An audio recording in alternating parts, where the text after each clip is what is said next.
కీర్తి లా classes కి అందరికీ welcome అండి. జూనియర్ అడ్వకేట్స్ కి, జ్యుడిషియల్ అసిస్టెంట్స్ కి ఫ్రీగా ఈ లా క్లాసెస్ చెప్పే ఉద్దేశంతో కండక్ట్ చేస్తున్నటువంటి ఈ క్లాసులో భాగంగా ఇవాళ మనం భారతీయ న్యాయ సంహిత అంటే ఇండియన్ పీనల్ కోడ్ ని రీప్లేస్ చేస్తూ వచ్చినటువంటి కొత్త చట్టం, దీని గురించి అయితే చదువుకుంటూ వస్తున్నాం. ఈ రోజు మనం చాప్టర్ 8 8వ అధ్యాయం of offences relating to the army, navy and air force. మామూలుగా ఇవి మన రెగ్యులర్ ప్రాక్టీస్ లో ఈ అఫెన్సెస్ మనకు రాకపోవచ్చు, అకేషనల్గా ఎప్పుడో కానీ మనం ముందు రాదు. కానీ ఇలాంటి నేరాలు ఉన్నాయి, వీటికి ఈ రకమైన శిక్ష ఉంటుంది అని తెలుసుకోవడం ఆ అడ్వకేట్స్ గా మన ఇది అనమాట. అంటే చట్టం ఏముంది అన్నది మనం ఖచ్చితంగా తెలిసే ఉండాలి. ఎవరైనా సరే ఈ అఫెన్స్ గురించి మనం నోరు నిలబెట్టడం ఇది కాదు అని దీని గురించి అంతో కొంత తెలుసుకుంటే మంచిదనే ఉద్దేశంతో ఈ చాప్టర్ అయితే మనం ఇవాళ చదువుకుంటున్నాం. Section 159 159 abetting mutiny or attempting to seduce a soldier, sailor or airmen from his duty. ఇందులో ఎవరినైనా సరే మనం 3 ఉన్నాయి కదా, త్రివిధ దళాలు ఉంటాయి.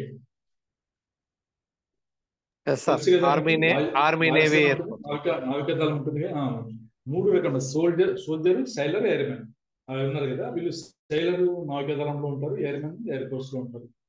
వీళ్ళు సోల్జర్ వచ్చేసి మామూలుగా సాయుధ దళాలు ఉంటాయి కదా, అవి దాంట్లో ఉంటారు అనమాట. వాళ్ళను వాళ్ళ డ్యూటీ నుంచి బయటకు వచ్చేలాగా సెడ్యూస్ చేయడం అనేది అబెట్టింగ్ మ్యూటినీ కూడా. మ్యూటినీ అంటే ఏంటి మనకి, ఒకప్పుడు మీరు హిస్టరీ చదివిన వాళ్ళైతే సిపాయిల తిరుగుబాటు అని వినుంటారు, విన్నారు కదా. అలాంటిది అది మ్యూటినీ అంటారు, తిరుగుబాటు చేయడం మ్యూటినీ అంటారు. Whoever abets the committing of mutiny by an officer, soldier, sailor or airman in the army, navy or air force of the government of India. ఇది ఇన్ని రకాల ఈ దళాల్లో ఉన్నటువంటి ఆఫీసర్ కానీ, సోల్జర్ కానీ, సైలర్ కానీ, ఎయిర్మెన్ కానీ అబెట్ చేస్తే అంటే ఒక రకంగా ప్రోత్సహించడం అంటారు, తిరుగుబాటు చేయని ప్రోత్సహిస్తాం. లేదు or attempt to seduce any such officer, soldier, sailor or airmen from his allegiance or his duty. విధేయత కలిగి ఉంటారు కదా వాళ్ళు, అలిజియన్స్, వాళ్ళ నుంచి అది ఆ విధేయత లేకుండా తప్పించడం కోసం ప్రయత్నం చేయడం అయినా సరే వాళ్ళ విధుల నుంచి shall be punished with imprisonment for life, యావజ్జీవ కారాగార శిక్ష విధించేటువంటి అవకాశం ఉంది. Or with imprisonment of either for term which may extend to 10 years. లేదు అంటే 10 సంవత్సరాల వరకు పొడిగించగలిగినటువంటి కారాగార శిక్ష. ఏదర్ డిస్క్రిప్షన్ అంటే it may be rigorous or maybe simple and shall also be liable for. అంటే ఫైన్ అన్నది ఖచ్చితంగా విధించే తీరుతారు అనమాట. Next 160 abetment of mutiny if mutiny is committed in consequence thereof. Abetment ఈయన ప్రోత్సహించాడు, వాళ్ళు తిరుగుబాటు చేశారు, అలాంటప్పుడు ఎలా ఉంటుంది? whoever abets the committing of mutiny by an officer, soldier, sailor or airman in the army, navy or air force of the government of India shall, if mutiny be committed in consequence of that abatement, వీళ్ళు ప్రోత్సహించడం వల్ల దాని తత్పరిణామంగా consequence గా అది ఏమైంది, mutiny కూడా జరిగింది, తిరుగుబాటు కూడా జరిగింది. అలాంటప్పుడు ఆ అబెట్మెంట్ చేసినటువంటి వ్యక్తికి be punished with death or imprisonment for life or imprisonment for of either description for a term which may exceed 10 years. 10 సంవత్సరాలకు పొడిగించబడిన శిక్ష, లేదంటే యావజ్జీవ కారాగార శిక్ష, లేదంటే మరణ శిక్ష కూడా విధించేటువంటి అవకాశం ఉంది. మళ్ళీ వాళ్ళకు ఫైన్ కూడా విధించేటువంటి అవకాశం ఉంది. Next 161 abetment of assault by soldier, sailor or airmen on a superior officer when in execution of the charge. వాళ్ళు సైనికులు ఉంటారు కదా, వీళ్ళు వాళ్ళ సుపీరియర్ ఆఫీసర్ అంటే వాళ్ళ పై అధికారి పైన అసాల్ట్ చేసేలాగా అబెట్మెంట్ చేస్తే ఏమవుతుంది అని. whoever abets an assault by an officer, soldier, sailor or airman in the army, navy or air force of the government of India or any superior officer being in the execution of his office. తన office అంటే తన ఇది ఉంటుంది కదా, తన హోదాలో నిర్వహించేటువంటి office ఏదైనా ఉంటుంది కదా, అతను నిర్వహిస్తున్నప్పుడు సుపీరియర్ ఆఫీసర్ పైన అసాల్ట్ కి పాల్పడేలాగా ప్రోత్సహిస్తే వాళ్ళని shall be punished with imprisonment of either description for a term which may extend to 3 years and shall also be liable to fine. Abatement of such assault if assault committed. వీళ్ళకి ప్రోత్సహించారు assault కూడా commit చేశారు అవతల వాళ్ళు ఎవరైతే ప్రోత్సహింపబడ్డారో వాళ్ళు కూడా assault చేశారు అలాంటప్పుడు whoever abets an assault by an officer, soldier, sailor or lieutenant in the army, navy or air force of the government of India or any superior officer being in the execution of authority shall, if such assault be committed, assault జరిగిందనుకోండి in consequence of that abetment వాళ్ళు abetment చేసినందు వల్ల ఇది జరిగిందనుకోండి be punished with imprisonment of either for term which may extend to 7 years. Only abetment కి అయితే 3 years ఇచ్చారు abetment వల్ల assault జరిగితే 7 years వరకు extend చేసేది ఫైన్ కూడా విధిస్తారు. Next 163 abetment of desertion of soldier sailor or air ఈ రకంగా చేయడానికి ప్రోత్సహించమాట సోల్జర్ కానీ సైలర్ కానీ ఎయిర్ కానీ వాళ్ళు ఉన్నటువంటి పని చేసే చోటు నుంచి వదిలేసి వస్తారు. డెజర్షన్ అంటే మిలిటరీ నుంచి పారిపోయి వస్తారు తెలుసా మీకు?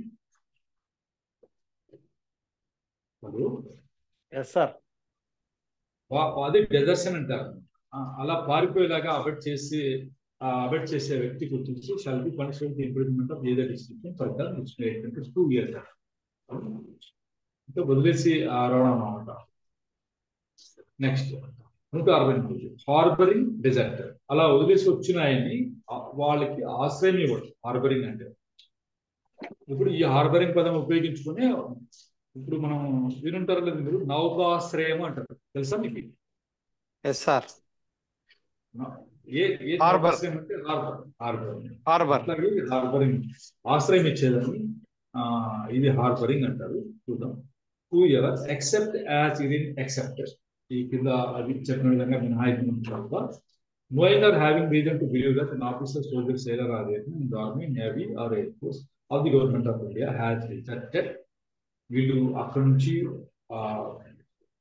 త్రివిధ దళాల నుంచి పారిపోయి వచ్చారు వదిలేసి డ్యూటీ చేయకుండా వాళ్ళు డెజర్ట్ చేసి వచ్చారు అని తెలిసి లేదా having reason to believe that అంటే దానికి నమ్మడానికి ఒక రీజన్ ఉండి కూడా అంటే ఇప్పుడు మీరు ఎవరైనా సరే మిలిటరీ దుస్తుల్లో చూసారనుకోండి మనం గుర్తుపడతాం కదా వీళ్ళు మిలిటరీ నుంచి వచ్చారని ఆ బ్యాడ్జ్ అవన్నీ ఉంటది కదా ఒక్కొక్కరికి ఒక డ్రెస్ ఉంటుంది కదా అట్లాంటి అవకాశం ఉండి కూడా మీరు వాళ్ళకి హార్బర్స్ ఆఫీసర్ సోల్జర్ సేలర్ వాళ్ళకి ఆశ్రయం ఇచ్చారనుకోండి అప్పుడు shall be punished with imprisonment of either description for a term which may extend 2 years or with fine or with both. అయినా సరే ఒక్క ఎక్సెప్షన్ అయితే ఇచ్చారు. ఇది ఏంటో చూద్దాం. Exception this problem does not extend to the case in which the harbour is given by the spouse of the desert. సరే ఆ భర్త మిలిటరీ నుంచి పారిపోయి వచ్చాడు ఆమె దాచిపెట్టింది అనుకోండి భార్య ఇదైతే ఆమెకు వర్తించదు. ఈ సెక్షన్ అయితే ఆమెకు వర్తించదు అంటే ఆమెకైతే శిక్ష అయితే లేదు శిక్ష పడదు. భార్య వదిలేసి వచ్చినా కూడా భర్త దాచిపెట్టాడు అనుకోండి ఆమెకు ఆశ్రయం ఇచ్చాడు అనుకోండి అది ఆయన ధర్మం కాబట్టి మనం దాన్ని ఏమన్నా అది కూడా వాళ్ళు కన్సిడర్ చేస్తారు. ఈ చట్టం రాసేవాళ్ళు అంటే మన వాళ్ళు రాసింది ఆయన రాశాడు 1860లో అది వేరే అనమాట. Next 165 deserter concealed on board merchant vessel through negligence of master. The master or person in charge of merchant vessel అంటే మనకు షిప్ లాంటిది అనుకోండి stick on board of which any deserter from army navy or air force of the government of India is concealed shall go ignorant of such concealment be liable to a penalty not exceeding 3,000 rupees if he might have known such concealment but for some neglect of it is a duty as such master or person in charge or but for some want of discipline on board of the vessel. సరే మామూలుగా అతని డ్యూటీలో neglect గా ఉండి ఎవరు master or person in charge అంటే merchant vessel on board వీళ్ళు మామూలుగా బస్సు లారీలో ఇంకొకటి రోడ్డు మీద వెళ్తుంటే ఎక్కడ నిలబడితే రెండు ఎక్కి దాచిపెట్టుకుంటే అవకాశం ఉంటుంది కదా కదా షిప్కి సంబంధించి ఎంట్రీ కానీ డిపార్చర్ కానీ చూసుకునేందుకు వాడు ఉంటాడు ఆ master the person in charge of the merchant reserve ఉంటారు అనుకోండి. ఎవరైతేనో ఆయన నుంచే వచ్చేటువంటి ఇది ఉంటుంది అనుకోండి, చూసుకుంటూ ఉండాలన్న డ్యూటీ ఆయనకు ఉంటుంది. అట్లాంటి డ్యూటీ ఉన్నా కూడా ఆయన కొద్దిగా నెగ్లెక్ట్ ఏమన్నా విధుల్లో నెగ్లెక్ట్ చేసిన లేదా డిసిప్లిన్ లేకుండా డిసిప్లిన్ తో ఉండింటే దొరికేందు తప్పించుకున్న వ్యక్తి అని వాడు తప్పించుకుని వచ్చి షిప్ లో దాక్కుంటాడు. అది కనిపెట్టాల్సిన ఇది అతనికి ఉంటుంది కదా, నెగ్లెక్ట్ గా ఉండకుండా ఉంటే వాడు దొరికిండు కదా. అట్లాంటప్పుడు కేవలం ఫైన్ మట్టికే వేస్తున్నారు, 3000 రూపీస్ అక్కడ.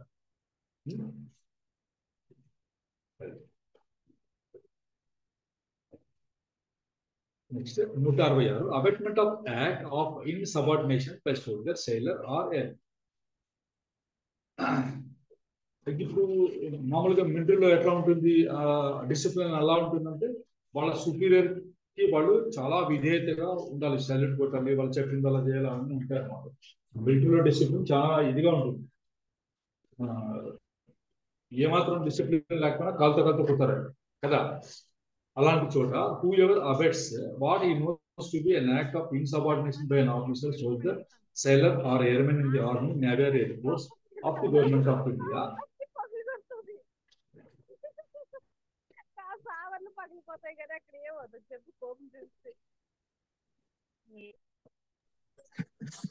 ఏంటో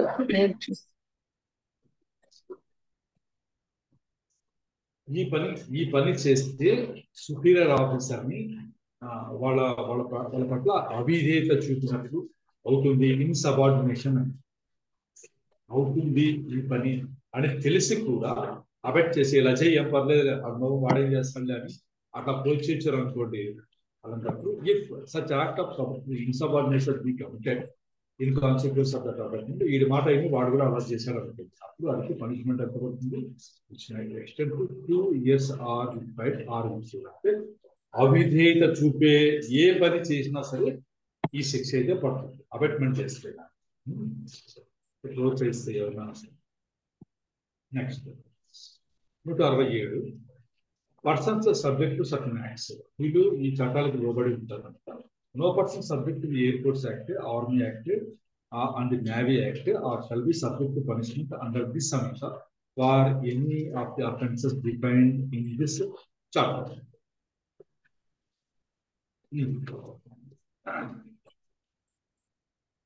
వీళ్ళకైతే వీళ్ళు శిక్షకైతే గురి కారట అయిందా.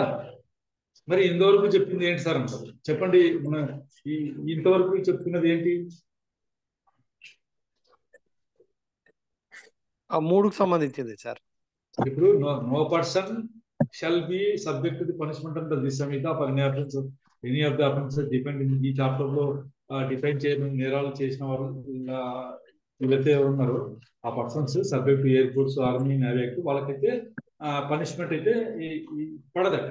మరి ఇందాక మనం చెప్పుకున్నది ఏంటి అంటే ఓన్లీ అబెట్మెంట్ గురించి చెప్పుకున్నాం.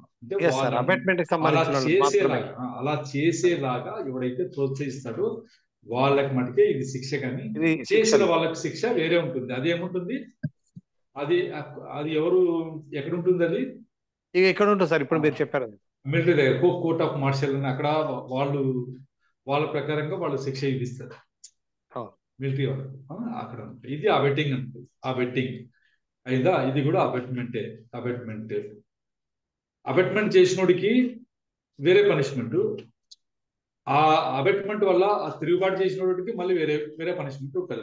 వాళ్ళు చూసుకుంటారు, సైన్యం చూసుకుంటారు. ఇది అబెట్మెంటే. ఇది హార్బరింగ్, ఆశ్రయం ఇవ్వడం, ఇది కూడా షిప్ లో ఇది అబెట్మెంటే అనమాట. ఇది అర్థమైంది కదా మీకు? వీళ్ళకైతే ఈ ఐపీసీ కింద అయితే ఆ సైన్యంలో ఉన్న వాళ్ళకైతే శిక్ష పడదు. ఓకేనా సార్? ఈ పనులు చేస్తే పైన చెప్పుకున్నటువంటి అఫెన్సెస్ చేస్తే సరే.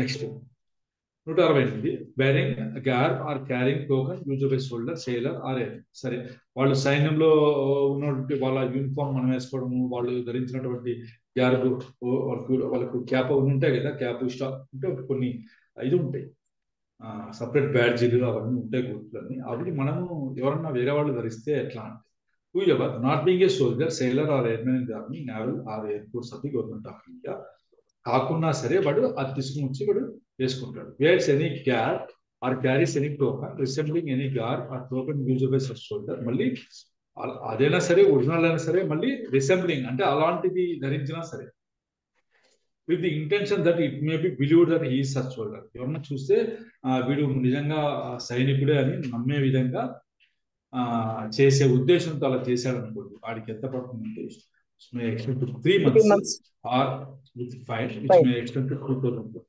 fine. లేదంటే రెండు కూడా విధించేటువంటి అవకాశం ఉందన్నమాట.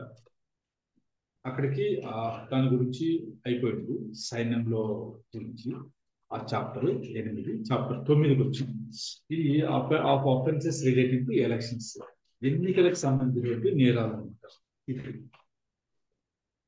ఎన్నికలకు సంబంధించిన నేరాలు ఇది మనకు చాలా అవసరమే.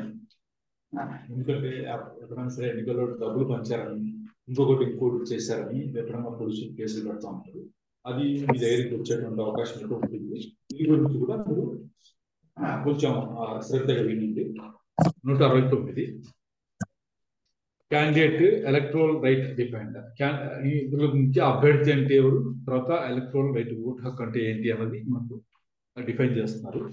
For the purpose of this chapter, ఈ చాప్టర్ పర్పస్ కోసమే, వేరే చోట ఉన్నటువంటి డెఫినేషన్ లేదు. ఈ చాప్టర్ కోసం క్యాండిడేట్ అంటే candidate means a person who has been nominated as a candidate at any election. మళ్ళీ ఊరికే నామినేషన్ చూస్తే కాదు, వాళ్ళ నామినేషన్ యాక్సెప్ట్ చేయబడిన అంటే నామినేషన్ స్క్రూటినీ అప్పుడు నామినేషన్ యాక్సెప్ట్ చేసిన వాడిని నామినేటెడ్ క్యాండిడేట్ అంటారు. అంతవరకు అతను క్యాండిడేట్ కిందకైతే రాకపోవచ్చు. వ్యాలిడీ నామినేటెడ్ అనే ఒకటి ఉంటుంది స్టెప్. నామినేటెడ్ ఇది నామినేషన్ వేసిన పరిస్థితి కూడా ఉండొచ్చాము, చూద్దాం. Electoral right means the right of a person to stand or not to stand as or to withdraw from being a candidate or to vote or refrain from voting at an election. ఇది electoral right అంటారు. ఎన్నికలకు సంబంధించిన హక్కు ఏమంటున్నారు, ఎన్నికల్లో నిలబడడానికి లేదా vote నిలబడకుండా పోవడానికి, విత్డ్రా చేసుకోవడానికి క్యాండిడేట్ గా, లేదు ఓటు వేయడానికి, ఓటు వేయకుండా మానుకోవడానికి, రీఫ్రెన్ కూడా అంటే ఓటింగ్ వెళ్లకుండా ఇంట్లో కూర్చునేదానికి కూడా ఉన్నటువంటి రైట్ ఎలక్టోరల్ రైట్ అట. Candidate electoral right. సరే, బ్రైబరీ. మళ్ళీ ఎలక్షన్స్ లో బ్రైబరీ ఎలా ఉంటుంది అన్నప్పుడు ఏమేమి వస్తాయి బ్రైబరీ అన్నప్పుడు చెప్తాం. లంచం ఇవ్వడం అనమాట. ఎలక్షన్ లో డబ్బులు పంచుతారు కదా, అది. దాంతోపాటు ఏమేమి వస్తాయి చూద్దాం. హూ ఎవరైనా సరే gives a gratification to any person with the object of inducing him or any other person to exercise any electoral right or of rewarding any person for having exercised any such right. సరే, దీన్ని బాగా గమనించండి. gives a gratification to any person with the object of inducing him, అతనికి ఆశ పెడతారు, induce చేస్తారు. అంటే అతను ఈ పని చేసేలాగా ఇండ్యూస్ చేయడం చేస్తారు అతను కానీ, ఆర్ ఎనీ అదర్ పర్సన్. దేనికోసం? To exercise any electoral right are of rewarding any person for having exercise any such right. ఈ మీకు ఉన్నటువంటి ఎలక్టోరల్ రైట్ ను ఉపయోగించుకునేదానికి కోసం, అతను ఇండ్యూస్ చేసేదానికి కోసం ఏదైనా సరే గ్రాటిఫికేషన్ అంటే, గ్రాటిఫికేషన్ అంటే ఏంటి? బహుమతి లాగా అనుకోండి, అది అనమాట. తర్వాత ఎవరైనా సరే ఓటేసి వచ్చాడు అనుకోండి, వాడికి రివార్డ్ లాగా ఇవ్వడం కూడా బ్రైబరీ కిందకే వస్తుంది, చూస్తాం. Next, whoever accepts either for himself, తన కోసం కానీ, తన కోసం అది యాక్సెప్ట్ చేయడం కానీ, or for any other person any gratification as a reward for exercising any such right or for inducing or attempting to induce any other person to exercise any such right. మన కోసం కానీ వేరే వాళ్ళ కోసం కానీ అది ఆ బ్రైబ్ ని యాక్సెప్ట్ చేయడం, ఆ గ్రాటిఫికేషన్ కానీ రివార్డ్ గా. అంటే రివార్డ్ అంటే ఏంటి? ఏదైనా ఒకటి పని చేస్తే దానికి రివార్డు వస్తుంది కదా, ఏదైనా ఇవ్వడం సార్, డబ్బు ఇవ్వడం అంతే. అది గ్రాటిఫికేషన్. ఇది అంటే కృతజ్ఞతాపూర్వకంగా తీసుకోవడం అన్నమాట. అంటే నీకు ఓటేస్తే నేను డబ్బులు ఇస్తాను. ఇలా చేస్తే అది బ్రైబరీ కిందికి వస్తుంది. Commits the offence of bribery అంటే. నెక్స్ట్ ఇక్కడ కూడా ఒక ఎక్సెప్షన్ అయితే ఇచ్చారు. Provided that declaration of public policy and promise of public action shall not be an offence under this action. ఇప్పుడు మనకు లేటెస్ట్ గా ఎలక్షన్స్ మొన్న అయిపోయాయి కదా. మొన్న ఎలక్షన్ మీకు సూపర్ 6 ఇస్తాము, ఎంతమంది పిల్లలు ఉంటే అంతమందికి ఒక్కొక్కరికి 15,000 రూపాయలు అమ్మఒడి ఇస్తాము, వీళ్ళకి పెన్షన్ పెంచుతాము, అట్లా ప్రామిస్ చేస్తారు కదా. పాలసీ, పబ్లిక్ పాలసీని డిక్లేర్ చేస్తారు. ఏమంటారు దాన్ని? మనకు ఎన్నికల ఎలక్షన్ మేనిఫెస్టో ఇష్యూ చేస్తారు కదా. తర్వాత నువ్వు ఇది ఆ రోజు అయితే చెప్పావు, నువ్వు అమలు చేయలేదని, అమలు చేయలేదని కాదు, అలా చెప్పడము బ్రైబరీ అవుతుంది కదా, ఆశ పెట్టడమే అవుతుంది కదా, అట్లా చెప్పి ఓట్లు అడుగుతున్నావు కదా, ఇది బ్రైబరీ కిందకే వస్తుంది కదా అని అనకూడదు అని చెప్పేసి. ఇది ఎందుకంటే ఇది పబ్లిక్ పాలసీ, లేదంటే ప్రామిస్ ఆఫ్ పబ్లిక్ యాక్షన్ అనమాట. ఇది కాబట్టి ఇది బ్రైబరీ కిందకైతే రాదు అని మనకు ఇది ఎక్సెప్షన్ ఇస్తున్నారు provision. Next, A person who offers or agrees to give or offers or attempts to procure a gratification shall be deemed to give gratification. ఒకడు మనకు వార్డులోనూ పెద్ద మనిషి ఉంటాడు, మీరందరూ ఓట్లేయండి మీకు డబ్బులు ఇప్పిస్తానని చెప్పేసి మీకు ఆఫర్ ఇస్తాడు, లేదు మీరు రండి మీకు అందరికి ఇది ఇస్తానని ఒప్పుకుంటాడు, ఇవన్నీ చేస్తాడు కదా. అది అట్లా ఒప్పుకోవడం కూడా, ఇవ్వకపోయినా ఇట్లా ఒప్పుకొని ఈ పని చేసినా కూడా అది shall be deemed to give a gratification, ఇచ్చినట్లే లెక్క అని అనుకుంటాం. Next, a person who obtains or agrees to accept or attempts to obtain a gratification shall be deemed to accept a gratification, and a person who accepts a gratification as a motive for doing what he does not intend to do, అంటే అతను చేయకూడని పని చేసే దానికోసం ఈ gratification accept చేశారనుకోండి, or as a reward for doing what he has not done, మళ్ళీ అతను చేయకుండా ఉన్నందువల్ల అతనికి ప్రతిఫలంగా ఇది రివార్డు గురించి గ్రాటిఫికేషన్ యాక్సెప్ట్ చేసినా సరే అతను shall be deemed to have accepted the gratification as a reward అని భావించుకోబడుతుంది. ఈ గ్రాటిఫికేషన్ అన్నది ఎన్ని రకాలైనా సరే ఉంటుంది. అది క్యాష్ కావచ్చు, వస్తువులు కావచ్చు, కొన్ని చోట్ల చీరలు అవన్నీ పంచుతారు కదా, కొన్ని పుడకలు కూడా పంచినట్టు ఉంటాయి, వాచ్లు, గడియారాలు ఇవన్నీ పంచుతూ ఉంటారు, అవన్నీ దానికి ఎదికే వస్తాయి అన్నమాట. అయిందా? తర్వాత 171 undue influence at elections. Whoever voluntarily interferes or attempts to interfere with the free exercise of any electoral right commits the offense of undue influence at election. ఎలక్షన్లు స్వేచ్ఛగా జరగకుండా free exercise of any electoral right, ఇవి ఈ హక్కును స్వేచ్ఛగా వినియోగించకుండా మధ్యలో interfere అయ్యి లేదా ఇంటర్ఫీర్ అయ్యేదానికి అటెంప్ట్ చేస్తే వాళ్ళు అన్డ్యూ ఇన్ఫ్లుయెన్స్ యూజ్ చేసినట్లుగా, ఆ నేరం చేసినట్లు భావించబడుతుంది. Without prejudice to generality of the provision subject 1, whoever threatens any candidate or voter or any person in whom a candidate or voter is interested with injury of any kind, ఓటర్ని కానీ candidate కానీ బెదిరిస్తే, దెబ్బలు పడతాయి చూడని చెప్పేసి, లేదా వాళ్ళు interest ఉన్న ఏ పర్సన్ పైన సరే with injury of any kind, వాళ్ళ ప్రాపర్టీకి కానీ వాళ్ళకి కానీ ఇంకొద్ది ఏ విధంగా సరే వాళ్ళకు మొత్తం మీద నష్టం చేస్తామని థ్రెటన్ చేసినప్పుడు, లేదు induces or attempts to induce a candidate or voter to believe that he or any person in whom he is interested will become or will be rendered an object of divine displeasure or of spiritual censure. మీకు ఇది ఉంటుంది కదా, ఇలా చేస్తే మీకు దేవుడు శిక్ష ఇస్తాడు అన్న రకంగా ఇది చేయడం, డివైన్ డిస్ప్లెజర్. దేవుడు కోపించుకుంటాడు అని చెప్పి చెప్పడం అన్నమాట. అయిందా?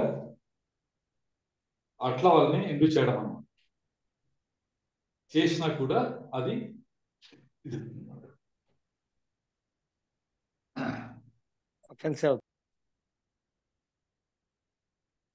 కొన్ని మీటింగ్స్ లో అట్లా జరుగుతూ ఉంటుంది, మతపరమైన మీటింగ్స్ లో అట్లా చెప్తా ఉంటారు. ఇది చేసినా కూడా shall be deemed to interfere with the free exercise of the electoral right of such candidate or voter within the meaning of subject 1. సరే అయిపోయింది. ఇక్కడ కూడా మనకు a declaration of public policy or promise of public action or the mere exercise or legal right without intent to interfere with an electoral right shall not be deemed to be interference అన్నమాట. అది అలా public policy గురించి promise చేసేటట్టు మేనిఫెస్టోలో promise చేసినట్టు కూడా ఇవైతే interfere అయినట్లుగా భావించబడవు అని చెప్తున్నారు. నెక్స్ట్ 172 ఈ అఫెన్స్లు ఉన్నాయి ఐపీఎస్ లోనే మనలో చాలా మందికి ఇప్పుడు తెలుస్తాయి. చూద్దాం. 172 పర్సనేషన్ అంటే ఎలక్షన్స్. పర్సనేషన్ అంటే ఏంటి? ఒకరి బదులు ఇంకొకరిపై ఓటు వేయడం సార్. ఓటు వేయడం, దొంగ ఓట్లు వేయడము, అట్లాంటి నేనే క్యాండిడేట్ అని చెప్పడం, నేనే ఆ ఓటర్ అని చెప్పి పర్సనేషన్ చేయడం.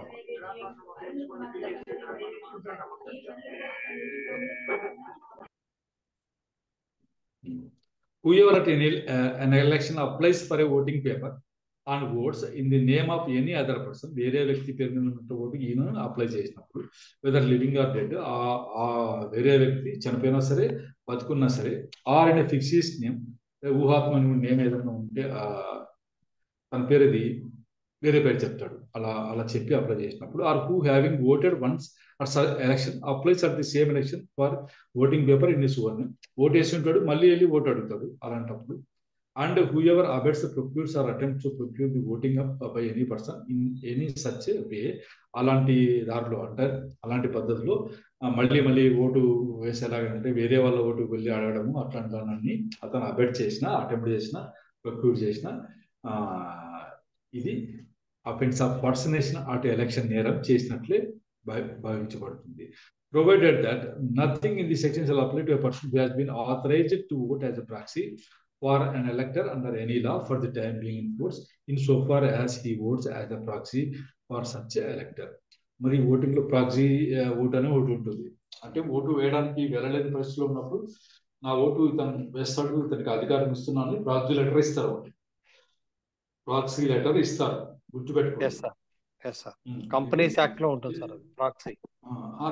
కంపెనీస్ లో ఓటు వేయడానికి వాళ్ళ తరఫున వాళ్ళు రాకుంటే ప్రాక్సీ ఇస్తారు కదా, అలాగే ఇక్కడ ఇది కూడా ఓటు వేయడానికి కూడా ఇస్తారు. అది మీకు ఎలక్షన్ లాలో ఉంటుంది.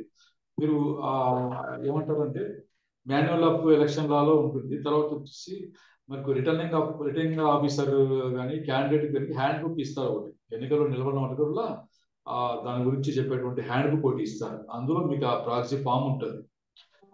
తర్వాత ప్రాక్సీ ఎవరెవరికి ఇస్తారని కూడా అందులో రూల్స్ అన్ని రాస్తుంటారు, మీరు తెలుసుకోవచ్చు అక్కడ.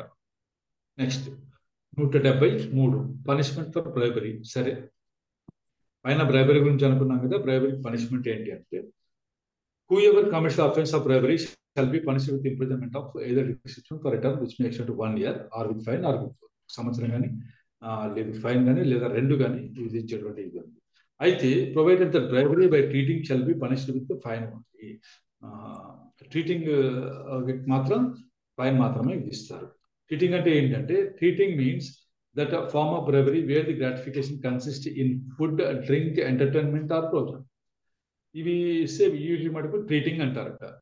ఇవి ఇస్తే మటుకు ఫైన్ మాత్రం వేస్తారు, శిక్ష అయితే ఉండదు అన్నమాట, ఉండదు.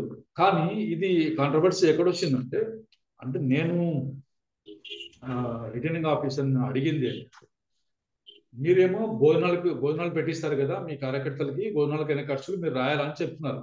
వాళ్ళు చెప్తారు క్యాండిడేట్ ఖర్చు పెట్టింది రాయమని చెప్తారు, ఒక అకౌంట్ మెయింటైన్ చేయాలి వాళ్ళు. అందులో భోజనాలకి టీకి దీనికి అంతా అయిన ఖర్చు రాసి ఓచర్లు పెట్టాలని చెప్తారు. ఇక్కడేమో మీరు ఫుడ్, డ్రింక్, ఎంటర్టైన్మెంట్, ప్రోజన్ ఇది మటుకు బ్రైబరీ అని చెప్తున్నారు కదా సార్, ఇలా చేస్తే నేరం అని చెప్తున్నారు కదా, నేరం అని చెప్తున్నారు కదా, మేమేమో భోజనాలు పెట్టించాము కార్యకర్తలకి అని రాస్తే రేపు మాకు మా మీద కేసు పెట్టరు కదా అని అడగడం జరిగింది. దానికి అక్కడి నుంచి అయితే సమాధానం అయితే కరెక్ట్ గా రాలేదు, అది విషయం. ఇది మామూలే కదా, ట్రీటింగ్ అన్నప్పుడు ఫుడ్ అన్నాడు కదా, ఇక్కడ ఫుడ్ డ్రింక్ అన్నాడు. ఇవన్నీ వాళ్ళకి ఇచ్చి ఖర్చులేమో రాయమంటాడు. మేము పెట్టామని అడ్మిట్ అయినాం అనుకోండి, మమ్మల్ని కేసు రాదా బ్రైబరీ అని? డెఫినెట్ గా ఫైన్ పడుతుంది కదా సార్. చూద్దాం, దీని గురించి కూడా ఎలక్షన్ కమిషన్ లెటర్ రాద్దాం, చూద్దాం. Next punishment for undue influence or personation at election. మన పైన అండ్యూ ఇన్ఫ్లుయెన్స్ అనుకున్నాం, తర్వాత పర్సనేషన్ కూడా అనుకున్నాం. సో దానికి వచ్చే పనిష్మెంట్ మీకు which may extend to 1 year or with fine అనమాట. లేదు రెండు కూడా విధించేటువంటి ఇది వస్తుంది. నెక్స్ట్, ఎలక్షన్ సంబంధించి ఫాల్స్ స్టేట్మెంట్ ఇస్తే ఎలా అన్నప్పుడు 175 false statement in connection with an election. Whoever which intend to affect the result of an election makes or publishes any statement purporting to be a statement of fact which is false and which he either knows or believes to be false or does not believe to be true in relation to the personal character or conduct of any candidate shall be punished with the fine. ఎవరు election లో పోటీ చేస్తున్నటువంటి ఏ candidate conduct గురించి కానీ character గురించి కానీ ఆ election యొక్క రిజల్ట్ ని వాడు ఇది చేసే విధంగా చేసే ఉద్దేశంతో, అంటే ప్రభావితం చేసే ఉద్దేశంతో ఒక స్టేట్మెంట్ చేయడం కానీ లేదా ప్రచురించడం కానీ పబ్లిషెస్ ఇది కానీ అది చేస్తే ఇది స్టేట్మెంట్ ఆఫ్ ఫ్యాక్ట్ అంటారు. అది నిజమే చెప్తున్నాము, అది అబద్ధమైనా సరే, అంటే విచ్ ఇస్ ఫాల్స్ అయినా సరే ఫ్యాక్ట్ నిజమే చెప్తున్నాము అని చెప్పేసి వాడు చెప్పేవాడికైతే ఇది అబద్ధం అని తెలుస్తుంది. ఇది ఫాల్స్ అని తెలిసి కూడా వాడు ఇలా చేశాడు అనుకోండి, వాడికైతే ఎంత పడుతుందో shall be punished with fine అంట. ఫైన్ ఎంత వేస్తారు చెప్పలేదు. Next 176 illegal payments in connection with an election. Whoever without the general or special authority in writing of a candidate incurs or authorizes expenses on account of the holding of any public meeting or upon any advertisement, circular or publication or any other way whatsoever for the purpose of promoting or procuring the election of such candidate shall be punished with the fine which may extend to 10,000 rupees. మామూలుగా ఎలక్షన్స్లో ఏమవుతుందంటే candidate కాకుండా ఇంకొకరు ఉంటారు. ఎవరు? Election agent ఉంటారు. Election agent ఉంటారు. Candidate గా ఖర్చు పెట్టొచ్చు, లేదా ఆ ఎలక్షన్ ఏజెంట్ కూడా ఈ క్యాండిడేట్ తరఫున ఖర్చు పెట్టొచ్చు. తర్వాత వచ్చేసి ఈ ఖర్చులకు సంబంధించి కూడా ఒక ఎలక్షన్ ఏజెంట్ ఉంటాడు. అంటే ఎక్స్పెండిచర్ ఏజెంట్ అని ఒక ఆయన సపరేట్ ఉంటాడు ఖర్చులకు. కానీ దీనికి ఆథరైజేషన్ ఇచ్చి ఉండాలంటే ఏదైనా సరే నా తరపున ఎన్నికల ప్రచారంలో ఈయన ఖర్చు పెడతాడు, ఐఎమ్ ఆథరైజింగ్ హిమ్ అని చెప్పేసి ఒక ఆథరైజేషన్ ఉండాలి. అలాంటి ఆథరైజేషన్ లేకుండా ఖర్చు పెట్టారనుకోండి, మీటింగ్ కోసం కానీ, అడ్వర్టైజ్మెంట్ కోసం కానీ, సర్క్యులర్ పబ్లికేషన్ కోసం కానీ ఏదైనా కానీ ఖర్చు పెడితే వాళ్ళకి 10,000 రూపీస్ ఫైన్ కూడా విధించేటువంటి అవకాశం ఉంది. అది ఇల్లీగల్ పేమెంట్ అవుతుంది. సరే, provided that if any person having incurred any such expense not exceeding the amount of 10 rupees without authority obtains within 10 days from the date on which such expenses were incurred the approved in writing of the candidate, he shall be deemed to have incurred such expenses with the authority of the candidate. ఎవరన్నా సరే ఏమన్నారు, 10 రూపీసా 10,000 రూపీసా, ఇక్కడ ఏమన్నా ఎగిరిపోయిందా చూడండి. 10 rupees 10 rupees 10 rupees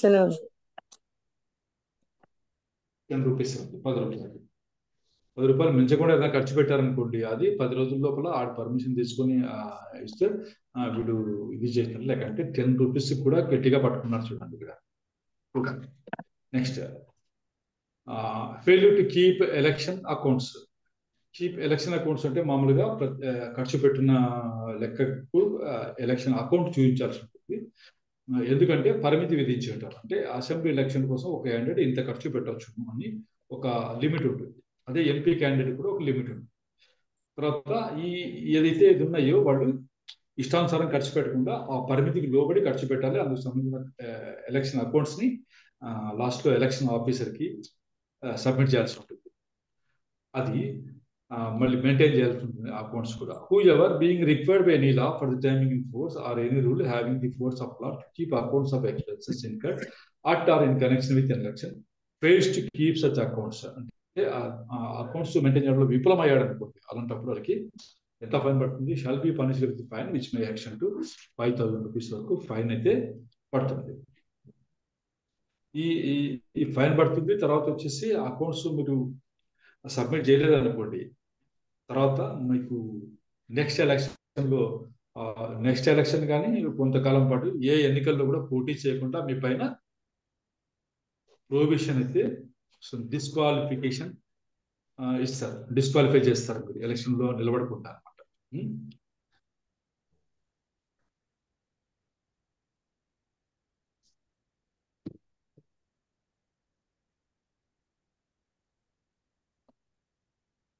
అయితే 2 చాప్టర్లు చూసాము. ఈ chapter పెద్దది, కాయిన్స్ సంబంధించింది. రేపు నెక్స్ట్ క్లాస్ లో ఇది మొత్తం అయిపోచేద్దాం. ఇది ఇది కూడా చాలా ఇంపార్టెంట్. దీని గురించి కూడా క్వశ్చన్లు అయితే వస్తాయి, చాలా ఇంపార్టెంట్ ఇది. అయితే ఇది ఇది ఎంత ఇంపార్టెంట్ అంటే తెల్గి కుంభకోణం బయటకు వచ్చే వరకు, తెల్గి కుంభకోణం బయటకు వచ్చే వరకు దీని గురించిన ఇది మనకు బోధపడాల. అంత ఇంపార్టెంట్ ఇది chapter 10. Offence related to coin, currency notes, bank notes and government stamps అన్నట్టు ఇక్కడ ఇది వచ్చింది అన్నమాట. ఇది నెక్స్ట్ క్లాస్ లో అయితే మనం చూద్దాం.